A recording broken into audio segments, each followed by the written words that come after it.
Whether you make professional wrestling in the Americas or maybe over in Europe or anywhere else on the globe today, these all remain true. You only need one.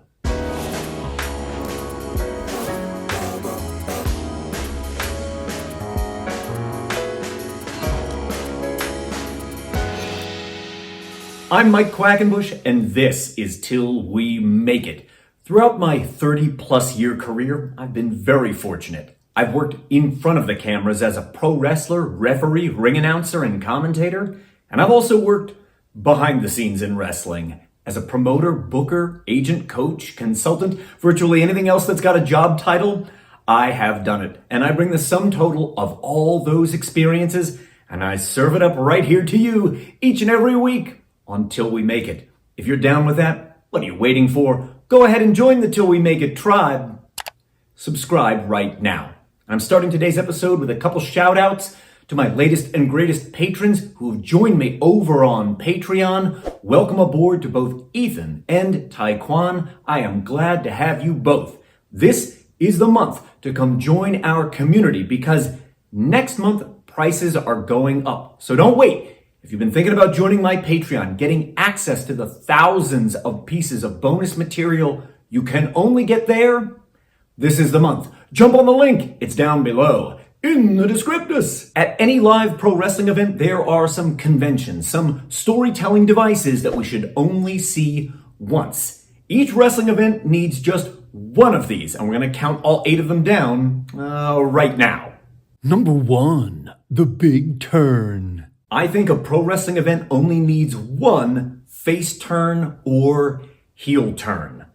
Overloading any single event with too much plot development or too many switches of character dynamic only assures that by the end of the evening, some key piece of that storytelling ends up being forgotten. Number 2, down goes the ref. I'm of the opinion that any pro wrestling card only needs one ref bump, if any at all. I'm not saying every show needs one, but on the shows where one is occurring, one is the maximum, and it has to directly impact the finish. Otherwise, rolling out this key storytelling device is a waste. If it doesn't directly impact the finish of the match, there is another way to achieve that same goal without bumping a ref. A sidebar.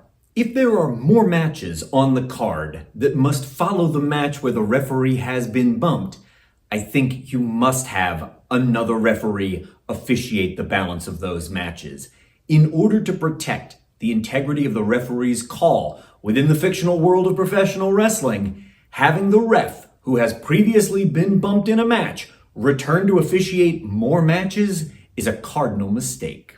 If you're learning something from today's video and you haven't already, won't you please take just 1 second of your time, give me one tap of your finger, and leave me a like-a-palooza down below. Thank you very much. Number 3, I don't know what to call this one. One stipulation match, one gimmick match only. That's all the more any card of pro wrestling needs. And I'm not counting tag team matches in here. I know there was an era in pro wrestling where tag team matches were so unusual they were treated like a gimmick match unto themselves, but they are now a staple of pro wrestling cards. So I'm not counting tag matches, but every other kind of stipulation or gimmick match out there, we only need one per card. A sidebar. Any stipulation match is a gimmick match. And the reason that you have that is to add some promotional oomph to the sale of the show. For that to really do its job, the match has to feel special. And if the card has gimmick matches, stipulation matches up and down the card, then none of them feel special. Number 4, the third party. A heel manager who stays at ringside for the entire duration of the match? We need just one of those. Another sidebar here. If there happens to be 2 heel managers booked on the card, find a reason for one of them to be sent to the back for the duration of their match. Here, I want to invoke the old storytelling principle of Chekhov's gun. Anton Chekhov said that if some new element is introduced into the story, it has to be relevant to the plot. So in order to decide which ringside manager stays ringside for the duration of the match, choose the one which is going to impact the finish of the match, and the other come up with any old reason to send him to the back. Number 5. The unwelcome surprise. Any run-in of any kind by any number of people, we need just one of these per event of pro wrestling and no more. Each subsequent one dilutes the importance of all the previous ones. Número 6. Ilegal.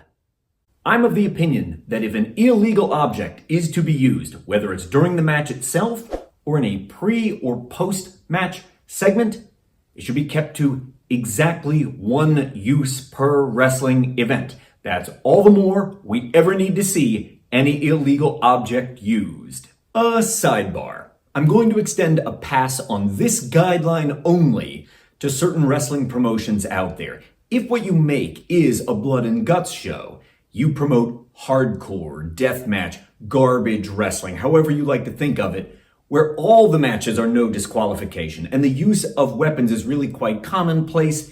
If that's your entire product, you get a pass on this one. Number 7. Behind their back. This one I'm adamant about.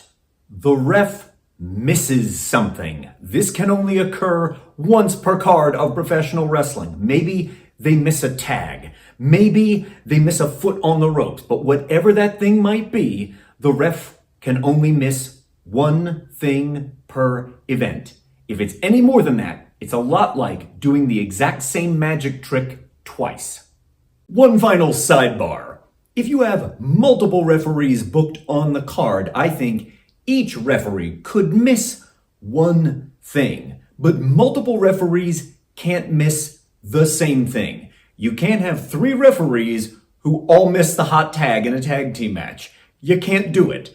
The more we undermine the referees, the more we undermine the credibility of our show as a whole. Number 8. The closed loop.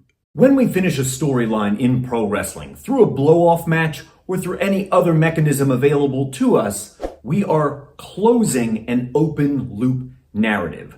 Open loop narratives, which promise the next chapter, the next installment, is exactly what keeps people coming back to see us time and time again. They want to know what happens next in the story. And on any given event of professional wrestling, we should never close more than one of those open loops. Don't give away more closure than that. If you do, you're giving license to your fans to check out and move on and give their attention and dollars to somebody else.